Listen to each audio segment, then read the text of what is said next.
Let's go now. So, uh, let me go back to that. All right. So, love your neighbors, love yourself. The key is loving yourself.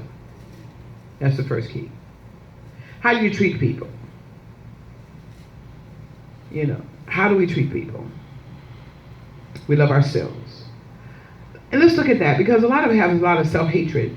We hate how we look. That's why people go and get plastic surgery, do their nose and and all that kind of stuff. You don't really love yourself. We go through a lot of things of accepting whatever God has. What we have is what we've been given by the Creator. It is what it is. You got kinky hair, straight hair. It is what it is. Once we learn to self-love and accept who we are and understand whose we are, then we can move forward. So that's key. Love one another as I have loved you. The key to God, we were created in love, and we have to understand this. God so loved the world, this is key. He gave his only begotten son. So we were created in love. So we have the spirit of love in us. So we are a spiritual being because God is a spirit, right? And we're having a human experience. That's some deep stuff right there. Okay, I'm a spiritual being having a human experience. Because God created me in love and God's a spirit. So I'm a spiritual being and I'm created in love. So I'm really a love person. When I take you somewhere else, I'm trying to get you. What happened is sin comes in and it messes us up.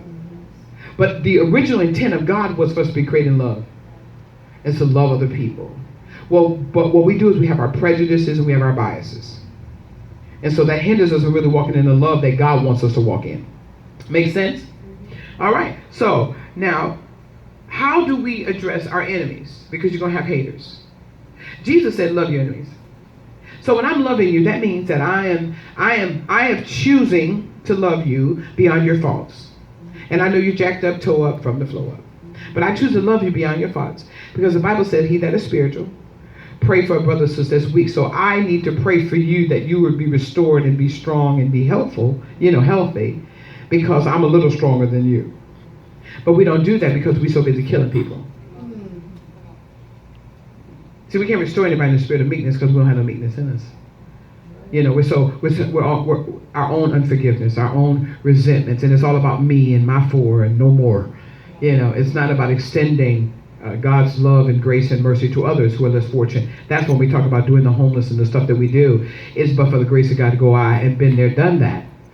Okay, so when I talk about helping the homeless and not having a place to stay, I remember in Detroit, which is where I'm from, I didn't have a place to stay. I was on the radio.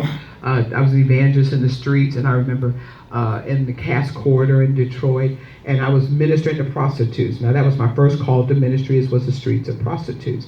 And I was on the corner witness to them, and I was telling how Jesus loved them, because I can identify with women who sleep with men for money. I can identify that because you're trying to meet a need which pay your bills.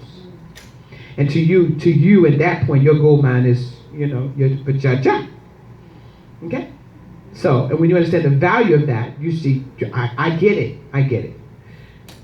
So my job was to minister to them, and I tell you, one of them was a well-known prostitute, and I would go pick up her children every Sunday and take them to church. And we had boundaries. I said, if you go to jail, I will come get your children, but I'm not getting you. So I went to take her children. She went to jail. I did not go get out. Her husband was her pimp. But I took her children to church, bought them clothes. When she came out, she gave me a diamond carat ring. I still have that ring to this day, and that was 30 years ago. A diamond carat ring for taking care of children. Now, when the pimp found out she gave me the ring, he called my house every week. The devil is a lie. You better get back that ring. I was like, the devil is a lie. You better get my ring. So, but the thing is that reaching out to other women who are hurting and not judging them. I could have judged her, my thing was that, but that's not what God has called me to do. God didn't call me to judge you. See, because but for the grace of God, go I. And that's one of the problems with sisters is so busy judging other women. You don't know what people are going through. You don't know what people are, on medication and stuff and what stuff folk have been through. Thank God I ain't, crazy or a mental illness or having some depression. But for the grace of God, go I. So when we have that kind of love and compassion, then we can extend that to others.